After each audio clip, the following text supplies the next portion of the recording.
Hello বন্ধুরা, এই বৃষ্টির ওয়েদারে তোমরা সবাই কেমন আছো? আশা করছি তোমরা খুব ভালো আছো আর আমরাও ভালো আছি। তো কিছুদিন আগে আমার বাবার বাড়ি থেকে গিয়েছিলাম বয়চণ্ডী মায়ের পূজা দিতে।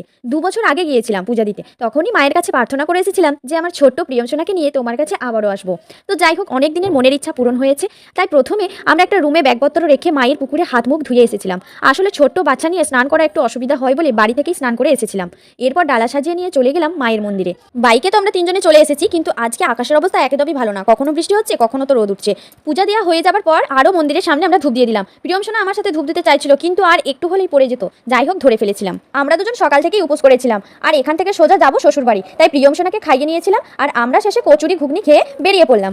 আমরা এই দোকানেই ব্যাগপত্র রেখেছিলাম। খুব সুন্দর ব্যবস্থা, একেবারে গাড়ি পার্ক করা থেকে শুরু করে একদম শেষ পর্যন্ত খুবই ভালো লাগলো। আর সবশেষে ভাবলাম বয়চণ্ডী স্টেশনটা একটু ঘুরে আসি, কেননা বাঁকুড়া মোশাগ্রাম স্টেশনের মধ্যে বয়চণ্ডী স্টেশনটা খুব সুন্দরভাবে নতুনভাবে সাজানো হয়েছে। তাই আমাদেরও 2-4টে রিলস করার ইচ্ছা ছিল, তাই গিয়েছিলাম আমরা একটু ঘুরতে। এরপর আমরা বাড়ি চলে যাবো। চলো বন্ধুরা, ভিডিওটা ভালো লাগলে অবশ্যই